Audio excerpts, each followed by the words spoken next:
Hello दोस्तों, स्वागत है आपका द बुक लैंड इस यूट्यूब चैनल में। दुनिया के सबसे अमीर व्यक्ति वॉरेन बफेट का नाम तो आपने सुना ही होगा। वे दुनिया में सबसे सक्सेसफुल इन्वेस्टर में से एक है, लेकिन उनके सक्सेस बनने के पीछे बेंजामिन ग्राहम लिखित द इंटेलिजेंट इन्वेस्टर इस किताब का सबसे बड़ा मोल था। आज हम यही उसी किताब की समरी देखेंगे ताकि आपको इन्वेस्टमेंट का ज्ञान हो सके। अगर आप स्टॉक में इन्वेस्ट करना चाहते हो तो आपको मार्केट की हिस्ट्री पता होना जरूरी है।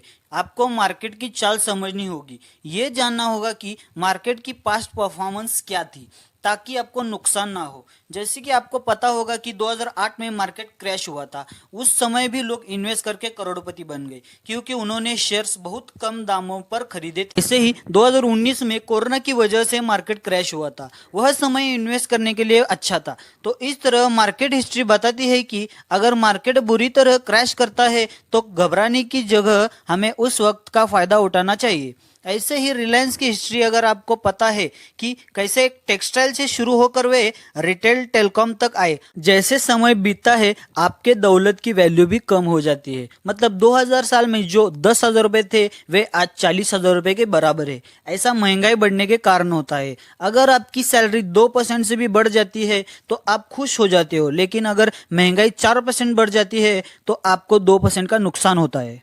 इसलिए अगर आप पैसों को बैंक में रखने की बजाय कहीं इन्वेस्ट कर देते हो तो आपका पैसा कई गुना बढ़ सकता है, जिसके कारण आपको फायदा होगा। जैसे अगर आपने 10 साल पहले 1 लाख की जमीन ली हुई है तो 10 साल बाद वह 1 लाख 10 लाख भी हो सकते हैं। इस तरह इन्वेस्टिंग से फायदे हो सकते हैं।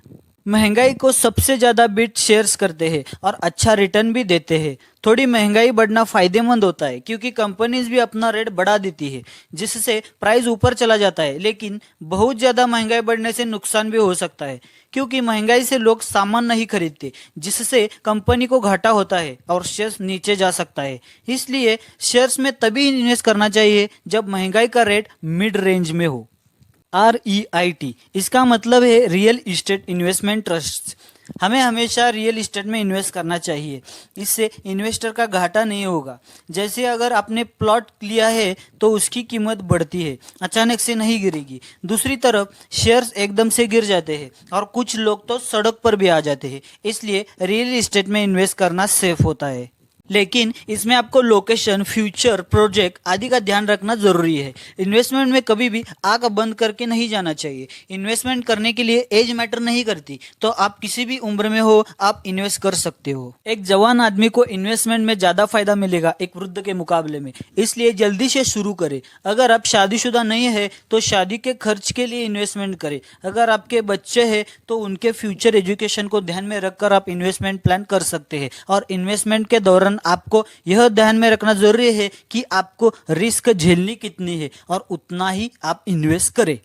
इन्वेस्टमेंट 2 तरह के होते हैं, एग्रेसिव और डिफेंसिव। एग्रेसिव में लोग अपनी तकदीर या तो किसी के टिप्स पर स्टॉक में ज्यादा पैसे लगा देते हैं, इससे वे करोड़पति या तो रोडपति बनते हैं। लेकिन ये तरीका काफी रिस्की है, लेखक ने इसके लिए मना किया है। इसके अलावा डिफेंसिव इन्वेस्टमेंट काफी सेफ है। इसमें आप कंपनी की एनालिसिस खुद करके आप अपना फैसला खुद ले सकते हैं। डिफेंसिव इन्वेस्टमेंट में कंपनी के शेयर्स ढूंढने के लिए लेखक ने कुछ टिप्स बताई है। नंबर 1, जिस कंपनी के प्रोडक्ट सबसे ज्यादा इस्तेमाल होते हैं उसी कंपनी में आपको इन्वेस्ट करना चाहिए। नंबर 2, उस कंपनी के एसेट्स उसकी लायबिलिटी से सबसे ज्यादा हो। नंबर 3, उस कंपनी पर ज्यादा कर्जा नहीं होना चाहिए। नंबर 4, कंपनी ने 10 साल तक मुनाफा कमाया हो।